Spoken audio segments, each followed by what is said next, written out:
Hello, everybody. It's me, Michael Leclerc, again to talk about this week's topic.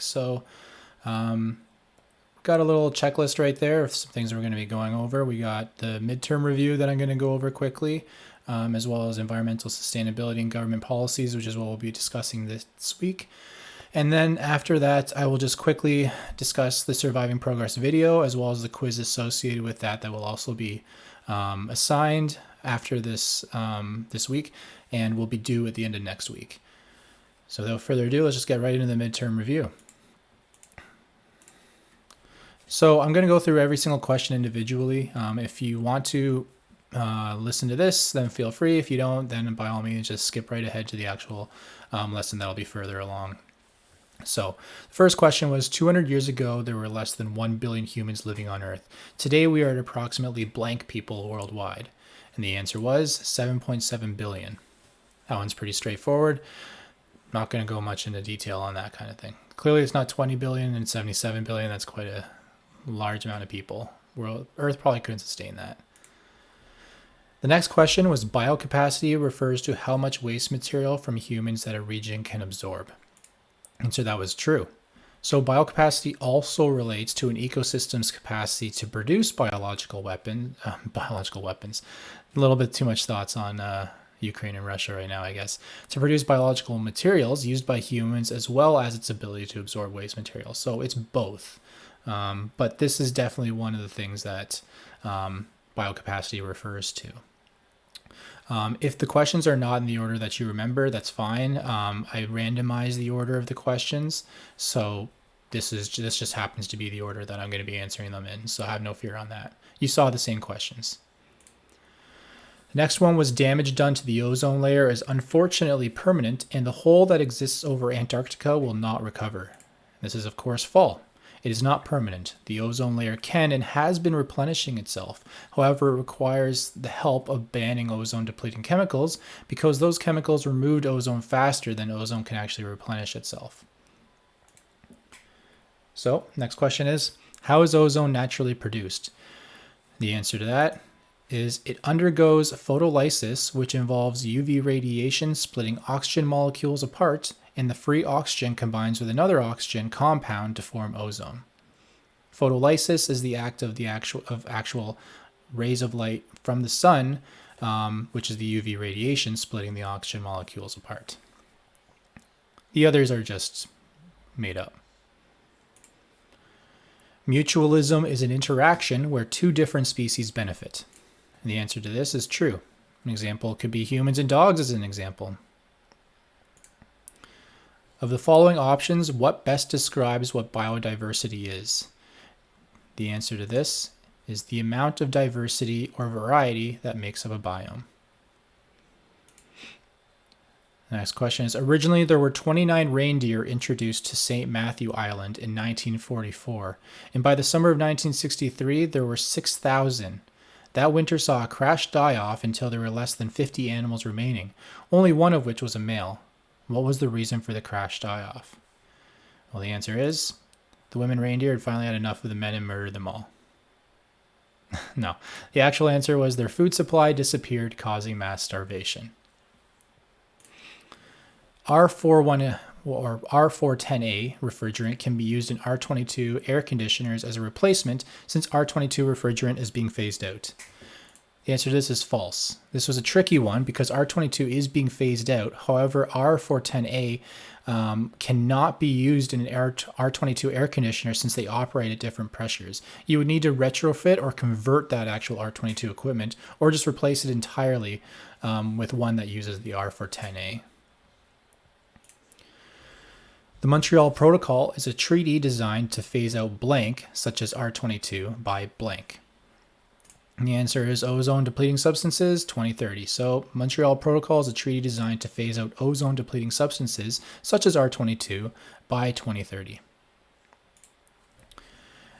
The UN projects that only 1 out of 80 infants will be born in more developed and highly industrialized countries. Why is that? The answer is all of the above. So couples and women have delayed starting a family. There's also a lack of affordable housing and publicly funded childcare, and There's a change in lifestyle factors such as a rise in obesity and an increase in sexually transmitted diseases. The layer of the atmosphere that is found closest to the Earth's surface is called the blank. The answer here is the thermosphere. What does it mean if a region is in an ecological deficit? The answer to this question is the region's footprint exceeds its biocapacity, essentially meaning that it's consuming more than it's able to produce. It's in a deficit. What does the word eco-efficiency mean in the context of this course? The answer is all of the above. It means doing more with less. It means manufacturing products using fewer materials and less energy while generating less waste. And it means designing products to use less energy throughout their useful life and to be recycled or reclaimed completely. So what is Jevons paradox as it relates to challenges to protect the environment? The answer to this one is improving how efficient something is will cause more people to use it. An example of this is when you have more efficient gasoline cars that consume gasoline more effectively, people are more likely to take longer drives, which means they'll just be consuming more gasoline at the end of the day. What is a keystone species? A species that helps define an ecosystem, hence the keystone part of that. What is a major difference between a coniferous forest and a deciduous forest? And the answer to this question is conifer trees grow needles instead of leaves and cones instead of flowers. Deciduous trees grow leaves and undergo changes during the 4 seasons. This is evident with conifer trees being your pine trees and then deciduous trees being something like your maples. What is an example of a greenhouse gas and what do greenhouse gases do? The answer to this is the third one, N2O, naturally occurring gases that prevent the sun's radiation from leaving our atmosphere. So CO2 is a greenhouse gas for those of you that guessed one of those, that answer. However, greenhouse gases prevent the sun's radiation from leaving our atmosphere, not entering it. If the sun's radiation didn't enter our atmosphere, we'd literally all freeze to death. So it's important that it prevents the sun's radiation from leaving, not entering. Sorry, I don't know if you can hear my cat. He's just meowing like crazy for attention. The next question is, what is the takeaway message to be learned from the reindeer of St. Matthew Island? And this answer is, if we do not sustainably take from the environment, we could doom ourselves. This one, what was a leading cause of the Great Depression? And the answer to this is the Wall Street crash of 1929. What were 2 of the biggest and most significant contributors that led to the Industrial Revolution? The answer to this is the Embargo Act of 1807 and the War of 1812. Our next question is, which biome is known for having the least amount of precipitation in a year? And the answer to this is the tundra.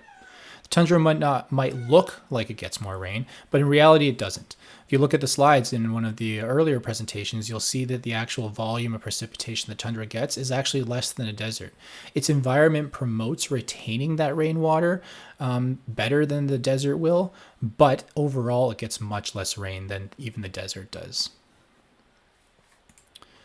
Next question is, which of the following categories of productive surface area in descriptions is incorrect? So this was a tricky one. If you'll look here in the built-up land occupies roads, car parks, houses, farmland, and buildings such as industrial structures, the farmland is the key point here. Farmland is cropland, and since cropland is already a productive surface area itself, it can't be a part of the built-up land, which mostly refers to paved and industrialized surfaces. Which of the following statements is true about the Environmental Performance Index? The answer to this is none of the above. The EPI, if we're looking at the first one, doesn't fine a country if they fall below certain criteria. The EPI is actually based on 11 categories that are divided into 32 indicators, and the EPI actually ranked Canada 24th out of 178 countries in 2014. Next question is, which of these is an example of a proper path of the carbon cycle? The answer to this is photosynthesis, food consumption, animal respiration. Fossil fuels, if you look at the second one here, aren't a proper path of the carbon cycle. They're unnatural additions that are used by us. An example of a proper natural path is a plant taking in the carbon during photosynthesis. It's then consumed by an animal, and then the animal breathes out the carbon dioxide. That carbon dioxide can then be taken in by photosynthesis, again, completing that cycle. That kind of brings us to the end of the midterm. Actually, you know what? I forgot to get an average of the midterm. So if people are curious about that, oh, sorry, there's my cat jumping up. You gonna go somewhere? Yeah, there's the tail just hanging out. If people are curious about the average of the midterm, I can make an announcement about that if there's any interest. Overall, pretty well done. I'm quite happy with how everybody was doing on the midterm overall.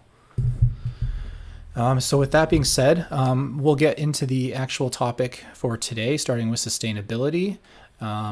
I hope everybody had an enjoyable reading week and enjoyed their week off, got some much needed relaxation and enjoyment in before we get back into it here. So what is environmental sustainability? Well, environmental sustainability in its simplest form is basically maintaining natural resources so that future generations can meet their needs. Simplest way that I look at it, and the way I like to look at it anyway, is imagine planting a tree knowing that you'll never stand in its shade. You're planting that tree knowing that future generations will make use of that or benefit from it.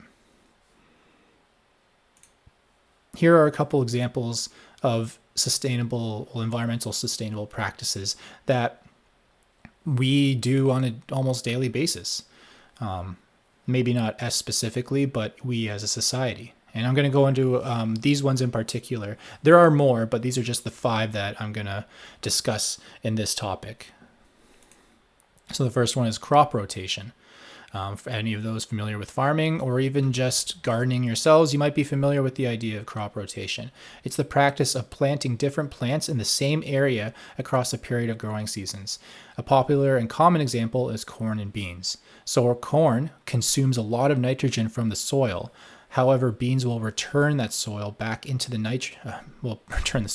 return that nitrogen back into the soil. That means that when you plant corn again later, there's more nitrogen again. You're basically replenishing what was taken. So why is this important?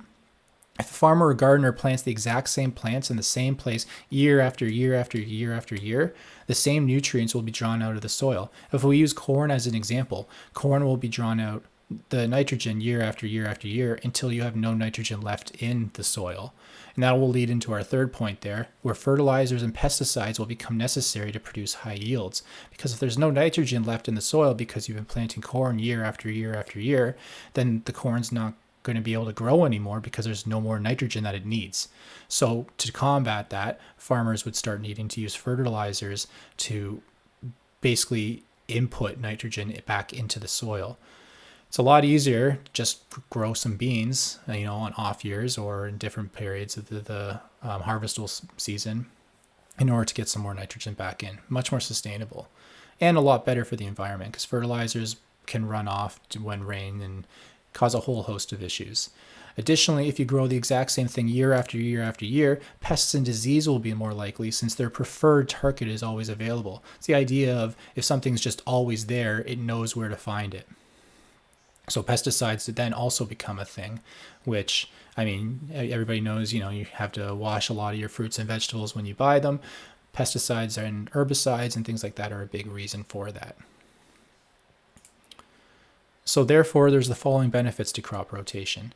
It interrupts the pests and disease cycles. Just because a pest might be able to affect or be a detriment to, say, corn, doesn't mean it can affect beans if we're using those 2 plants as an example still. So by planting a bean on the next time, then the pest may not be confused, but they might not be able to effectively establish themselves because they're not able to infect or eradicate the plant as effectively as they could if it was corn. It improves the soil health because you're inputting nutrients back into the ground that other plants are then taking out, producing a cycle. And it also increases biodiversity because you're just growing new and different things. Another part of this is cover crops. So cover crops aren't always a plant that you can harvest. but they work by almost literally covering them. There's a couple examples here. So you got winter and cereal rye, you got buckwheat, clover, hairy vetch, sorghum, sudden grass. They provide quite a few benefits. And as I said, they don't always have something that you can harvest. So they're not always, something that will produce a fruit or a vegetable or something you can eat, which might take some getting used to if you're a gardener or farmer who likes to grow produce you can eat. But the benefits do make up for their lack of produce. They work similarly to crop rotation in some ways by helping to input some necessary chemicals back into the soil that crops require, but they also help in many other various ways, as I show here. A big one is actually by slowing soil erosion. Soil erosion is a pretty major one. The improving soil health is again just meaning that they input chemicals back into the soil that the other plants that you're actually harvesting crops from, they might be taking those nutrients out.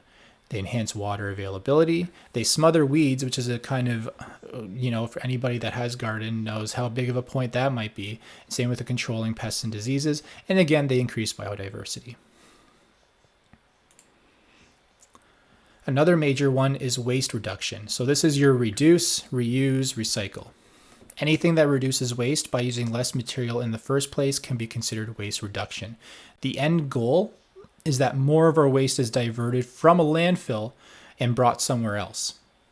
So this can be as simple as using both sides of a sheet of paper, using ceramic plates that you bought instead of paper ones, or just buying groceries in bulk rather than individually.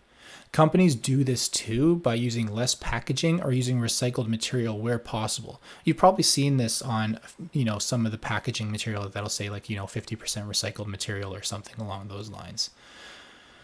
There's other ways too that you can do it just as an individual. You can recycle your plastics, your metals, your paper products. You can get rid of your organic waste in a green bin container. You can even donate your old clothes and belongings that aren't needed anymore. That's a reuse, right? That's a waste reduction, because otherwise that clothing might just end up in a landfill. If it ends up in a landfill, it basically just sits there. If you look at even the landfill in Barrie, it's a massive hill at this point, right? Try thinking about how that massive hill is literally just garbage with grass put over top of it. Selective logging is another option that the society in general likes to try and use. It's a sustainable practice compared to clear cutting. It's the act of removing a few trees and leaving the majority. In theory, it allows a habitat to be mostly undisturbed while allowing us to gather what we need for our purposes. But it still must be practiced carefully, as it also has its own issues. So selective logging can change a habitat such that opportunities for weeds and other plants can still grow and potentially overtake a habitat. And these effects of sustainable selective logging problems are usually more long-term in impact versus clear cutting, which is clearly much more immediate if you just slice down the whole forest. Another one is water recycling. So this can be taken in one of two ways. You can have your gray water, which is used in agricultural irrigation, your golf course and landscape irrigation, and for residential toilet flushing and irrigation there as well.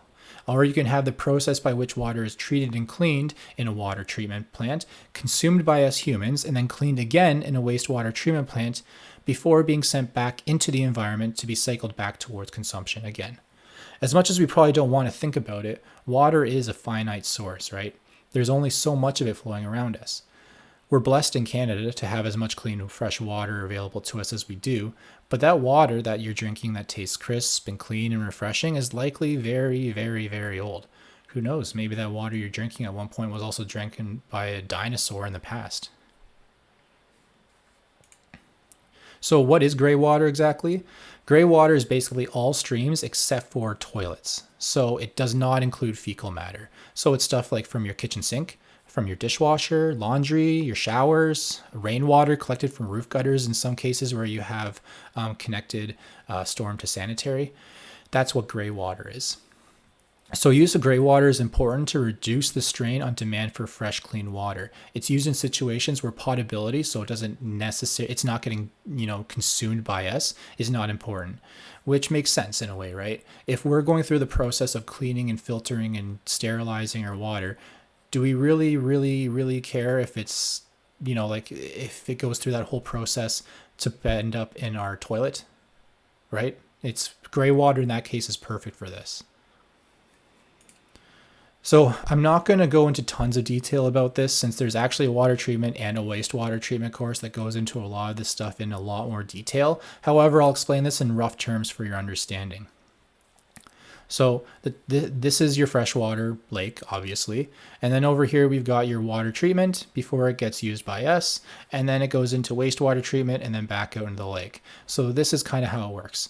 The fresh water that is exposed to the environment will go through a cleaning process in a water treatment plant. In a simple sense, we start by removing the biggest impurities before working our way down to the smaller ones. So first off, you've got a screen.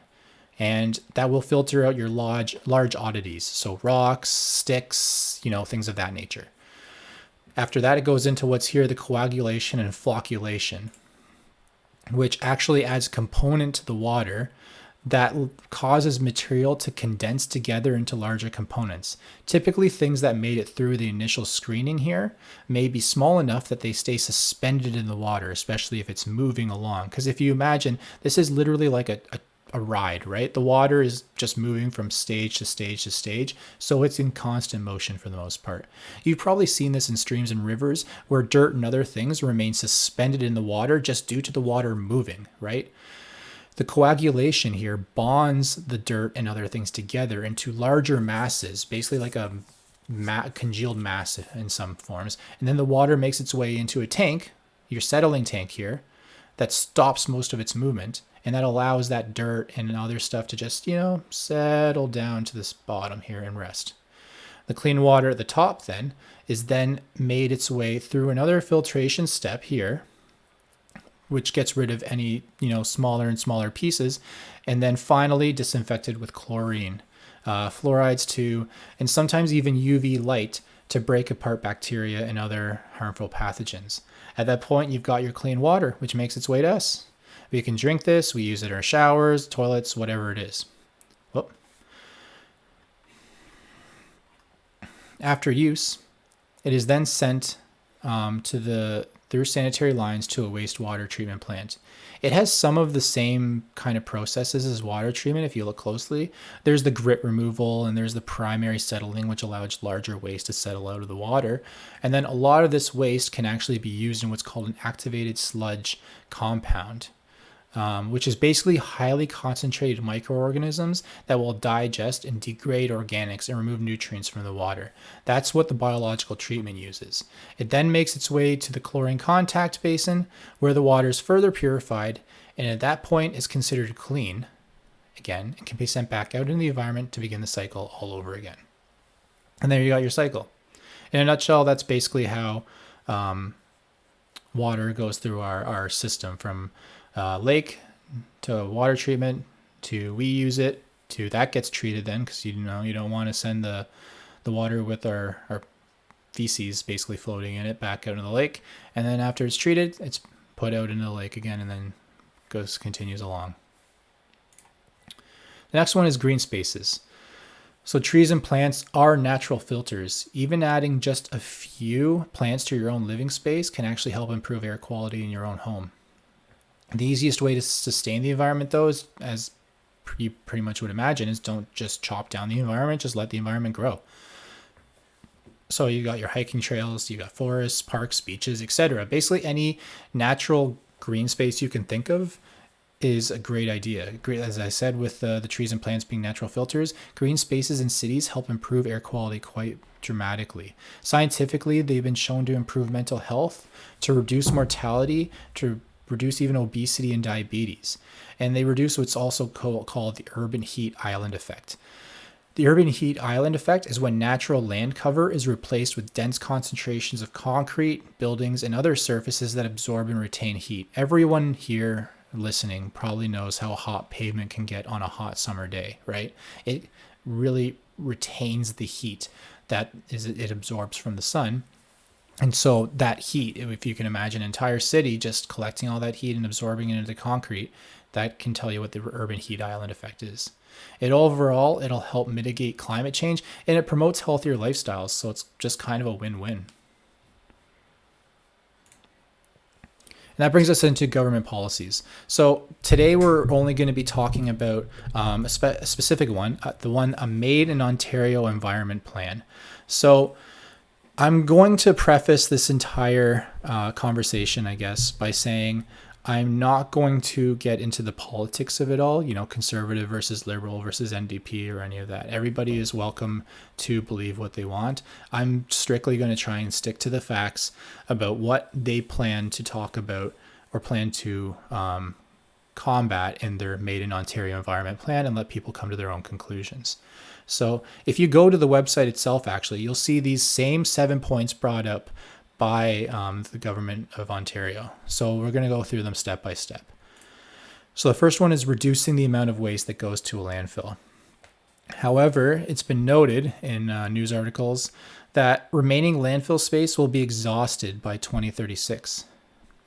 It can take a decade to get the necessary permits for a new landfill, and then another 2 to 5 years to build it. So it's a significant problem that might need to be dealt with. So interestingly, residential diverts 50% of its waste. That means that of 100% of the garbage you throw out, if you're living in a residential building in Barrie, 50% of that is being diverted, whether that's recycling, whether that's cardboard and paper or cardboard and plastics for recycling, whether that's your organics, all that stuff, you're diverting 50% of it. So that's great. Unfortunately, the IC&I sector, which is your industrial, your commercial, and your institutional, contributes 60% of the waste that ends up in the landfill. So only 40% is residential, 60% is the other IC&I. And IC&I only diverts 15% of its waste. You might, if you have a job in one of these groupings, I guess we'll call them, one of these sectors, you probably see it where they might not recycle, they might not do organics or any of that stuff. If they do, fantastic, but apparently only 15% of it is diverted. And that's a big deal. That's 85% that could have been. So the second one is keeping our water safe and clean, according to their plan here. So the Northern Lakes have warmed 6 times faster since 1992. There's some really important impacts that can occur with the warming of lakes. I'll be discussing those in more detail closer to the end of the year when we go over the aquatic environment presentation. Fresh water is also increasingly becoming salinized. How is that happening? The major player that is causing salts to get into our fresh water is because of our winters. Every winter, you've probably seen it yourself. You see the plows going out and they're pouring salt all over our roads, right, to get rid of the snow. I'm not saying we should be stopping that necessarily, because obviously there becomes an issue of safety, right? You want people to be able to drive on the roads safely during the winter to get where they need to go. But all of that salt needs to go somewhere. And what ends up happening is all of that salt makes its way from those roads into our storm our storm pipes and storm sewers before making its way back into our lakes. Now, we do have some diversion ability to stop these salts from getting into our lakes, but clearly it's not working if freshwater lakes and rivers are increasingly becoming salinized. And that's bad because we have freshwater species, right? They need fresh water. They can't survive in salt water. There are new rules pertaining to water taking programs, which basically means, stuff like when you're taking water to fill up your lakes, your pools and stuff like that. They're also setting up things for removal of plastics from marinas around the province. And they've also contributed to the Lake Simcoe Protection Plan, which is interesting to see a little shout out for our own lake from Ontario.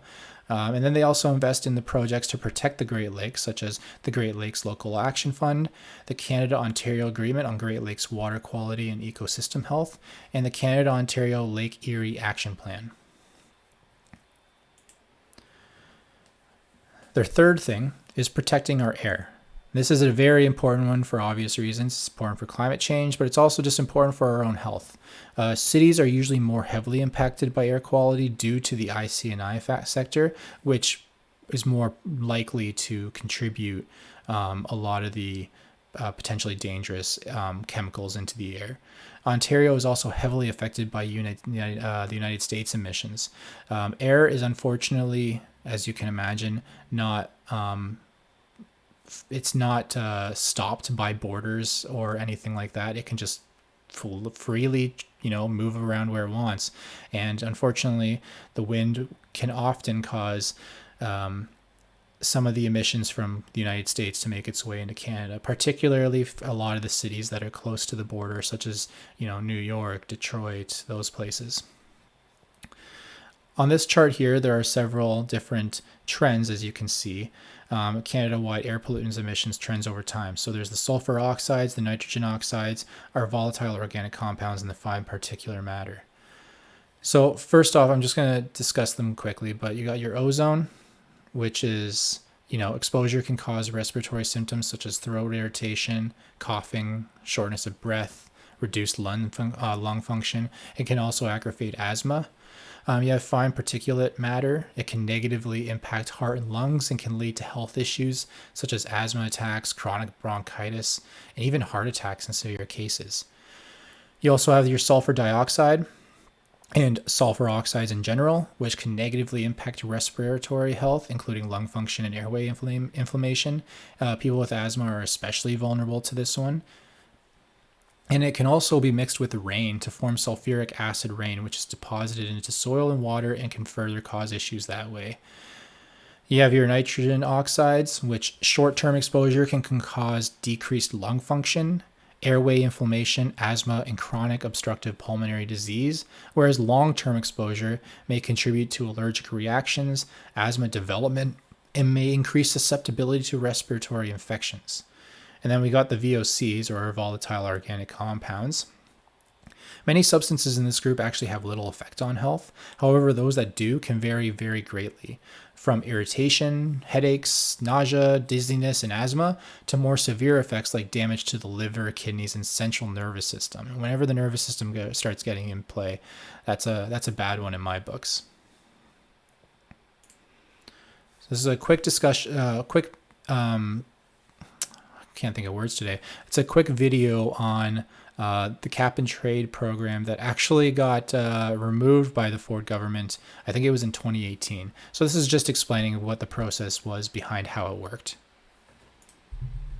As the name suggests, a cap and trade system has two parts. The first part is the cap. The government sets a maximum amount of emissions. The second part is the trade. The government sells or issues permits to emitters of greenhouse gases. And every emitter needs a permit for every ton of GHGs that they emit. The trade part is that they can trade among themselves, and in that market for permits, a price is established. Facing that carbon price, everyone has an incentive to reduce emissions. Let's look at an example. Imagine two companies. Let's call them Company A and Company B. Based on the market price of carbon, Company A and B determine what investments they can make that will reduce their emissions at a lower cost than paying the carbon price. They then must ensure their permits equal their remaining emissions. Company A identified many low-cost opportunities to reduce emissions. As a result, it has more permits than it needs. Company B, on the other hand, mostly has expensive options for reducing GHG emissions.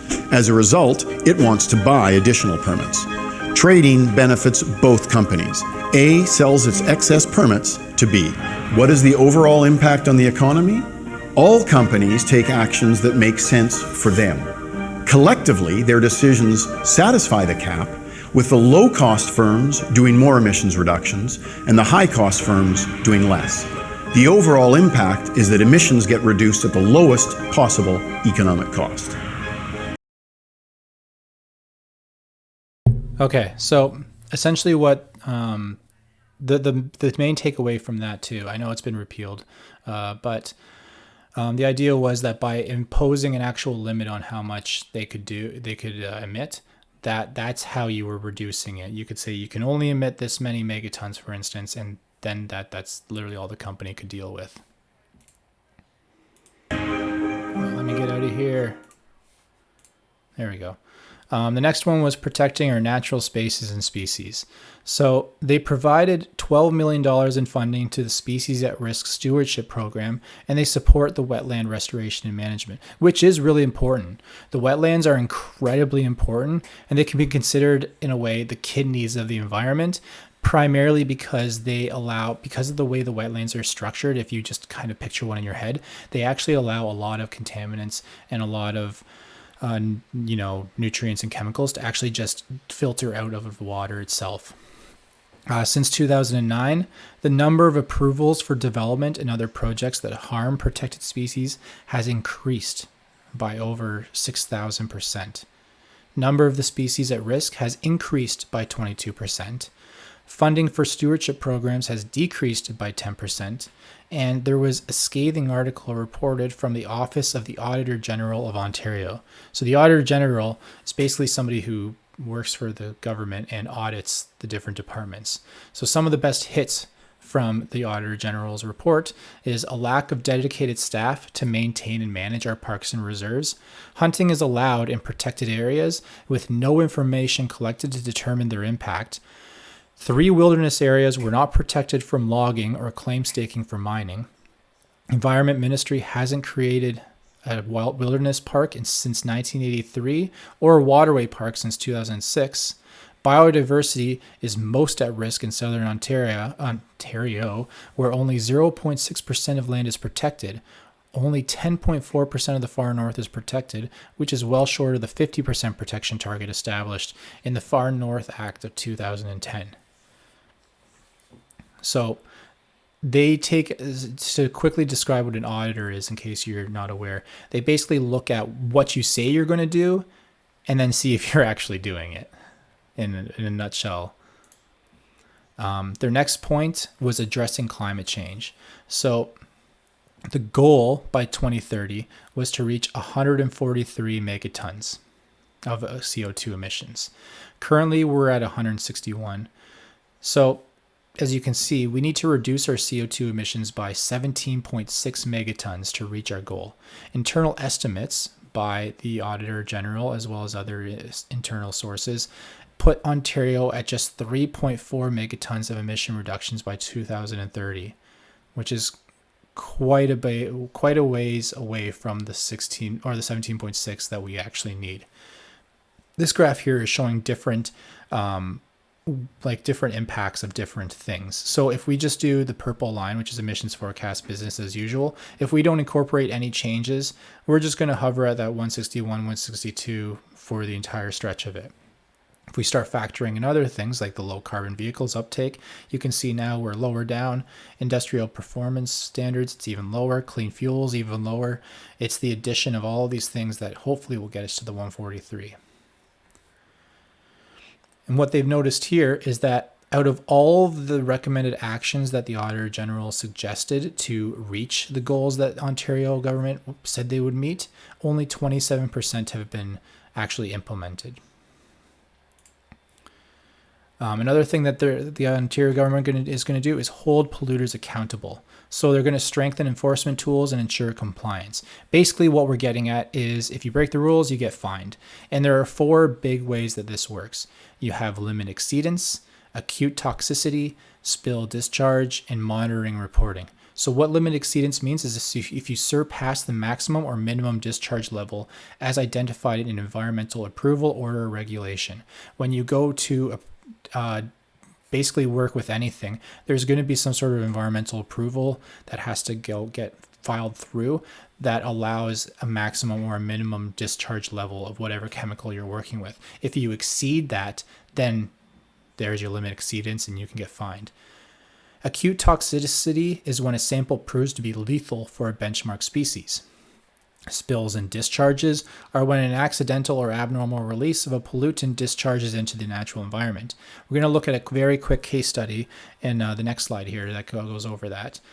And then there's monitoring and reporting. So if you fail to report a spill or take a sample as required by legislation, regulation, or any environmental compliance approvals. So it's a little blurry here. Oh, there we go. We're going to be looking at the BP oil spill that happened about 10 years, 11, 12 years ago now. for those of you that are familiar or remember that. Let me just get.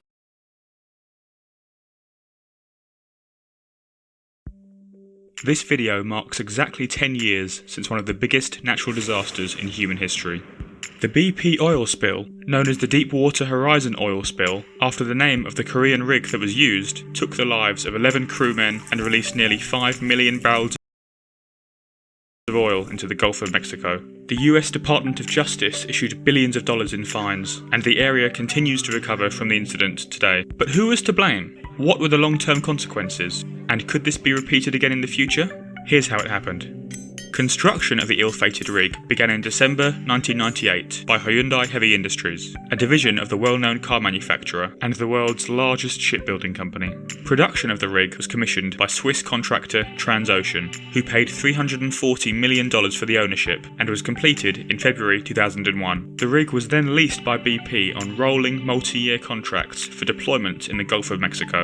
It was used in a number of projects around the Gulf, including digging the deepest oil well in history off the coast of Texas in 2009. Deepwater Horizon began its final operation at the Macondo Prospect, the site of the eventual spill, 41 miles off the southeast coast of Louisiana, in February 2010. The seabed lies over 1,500 metres below the water's surface, with the drill then extending as deep as 5.5 kilometres into the earth below the seabed. At 9:45 p.m. on the 20th of April 2010, a surge of natural gas blew through the drill's concrete core, rising up to the rig's platform and exploding at the surface. 11 crew members were killed immediately, and a further 17 were injured by the blast. The 115 people on board who survived were rescued on lifeboats and helicopters. The rig was engulfed in flames for 36 hours before sinking around 10 o'clock on the morning of the 22nd of April. Following the explosion, oil continued to escape the damaged well at a rate of around 60,000 barrels per day. Soon after the disaster, attempts were made to stem the flow using remotely operated underwater vehicles, as well as a 125-ton containment dome. However, both were unsuccessful. In June, BP eventually managed to fit a cap to the well, which was able to siphon and collect around 25,000 barrels of oil per day, while the rest continued to pollute the Gulf. It wasn't until mid-July that a better fitting cap was installed to completely stop the release of oil into the Gulf. And only on the 19th of September, 6 months after the initial explosion took place, and following several days of pumping the well with cement, was the leak finally sealed and the well declared dead. The disaster was covered by news outlets across the globe, with BP coming under heavy criticism, and President Obama describing it as the worst environmental disaster America has ever faced. The leaked oil eroded over 2,000 kilometres of shoreline, destroying the homes of large fish and birds, as well as coral reefs. It's estimated that over 100,000 endangered turtles were killed and over 1,000 dolphins, which continue to show much higher than expected rates of reproductive failure, lung disease, and heart issues. BP's stock value fell more than 50% in the immediate aftermath of the incident, as the volume of oil lost and the damage to the environment left their reputation in tatters. BP CEO Tony Hayward tried to play down the environmental impact of the spill, describing it as relatively tiny in comparison to the size of the ocean. After a string of further inappropriate comments, including that he wished for his life back after the disruption, BP announced on the 27th of July that Hayward would be leaving his role at the company. There was also anger amongst the British press, as American news outlets continued to refer to the culprits as British Petroleum, despite changing its official name to just BP back in 2001. A report by the Presidential Commission found that a series of systemic mistakes and blunders led to the spill, and that the oil pressure released from the well should not have led to the disaster that occurred. Some of these errors were made to cut costs and accelerate the project that was running 5 weeks behind schedule. A few of these mistakes included wrongly interpreting a negative pressure test and the failure to evaluate the cement used and observe that it may have been inadequate. The report concluded that there was no single cause of the spill, but the cost-cutting culture over time had slowly compromised the overall safety of the rig. In September 2014, a US district judge ruled that BP was guilty of gross negligence and willful misconduct. He apportioned 67% of the blame to BP, 30% to Transocean, and 3% to Halliburton, the cement provider. He consequently ordered BP to pay $18 billion in damages, on top of the approximate $28 billion they had already paid out in clean-up costs and damage claims, with some reports today suggesting that the disaster may have cost BP over $80 billion in total. Transocean was to pay $1.4 billion in civil and criminal penalties, while Halliburton agreed to settle the majority of its claims by paying $1.1 billion into a trust. And none of the charges against individual managers and engineers resulted in any prison time being served. In response to the disaster, President Obama introduced the Offshore Well Control Rule, a series of regulations designed to prevent a similar incident from taking place in the future. But these regulations have slowly been reversed by President Trump since his time in office. And that's how it happened. Like and subscribe. Interesting, eh? Yeah, I turned on my light. It was getting a little dark. Keep that in mind. The fact that a lot of it seemed to happen due to gross negligence and due to cutting costs and corners. To see Because more that brings us into this last one here. Supporting infrastructure development while ensuring environmental protection. So most of this is taken almost verbatim from the Government of Ontario website so that everyone can come to their own conclusions. I'm not going to say one way or another if these are good or bad, but I'll allow you to come to your own conclusions. It is important that we find a balance between protecting the environment as well as managing our own growth and advancements. In an ideal world, neither would suffer, but unfortunately, as all is too often reminded of us, we don't live in an ideal world, so we kind of have to make do with what we've got. So running through this list here, we've got made changes to the Environmental Assessment Act to cut review time of largest projects and match the level of study required with the environmental impact of the project. They made it safer and easier to use local excess soil and put vacant prime lands back into good use. They worked to make low-risk projects related to sewage collection and stormwater management built sooner by reducing time it takes between needs being identified and when citizens can benefit. Allowed certain low-impact combined heat and power technologies that use natural gas or wood biomass as fuel, and they allowed certain low-risk short-term water-taking activities such as pumping tests, construction site dewatering, highway and transit projects, and exempting low-impact water-taking activities such as diversion from requiring a permit to take water, so construction and infrastructure projects begin sooner.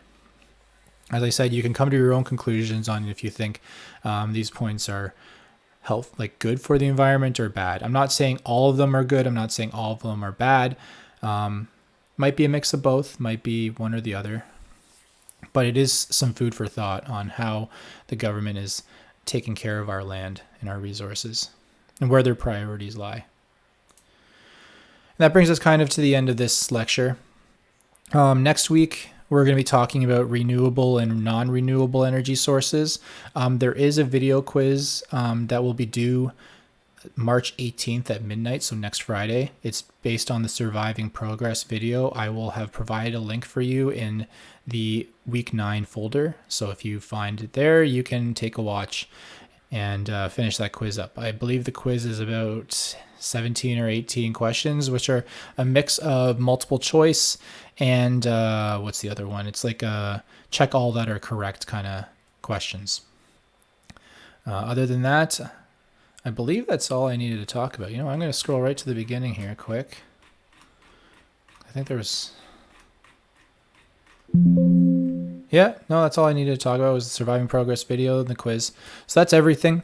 If you have any questions for any of the material, if you want to know some more about any of the information we've talked about, feel free to reach out to me. I'm available by email, or if you want to have those one-on-one talks, I'm always free to schedule those or figure something out as well. There's the document to meet up with that as well. That's available for WebEx meetings on Blackboard. As I said at the beginning, hope everybody had a great reading week. I'm happy to have everybody back, and I look forward to seeing everybody next week. See you later.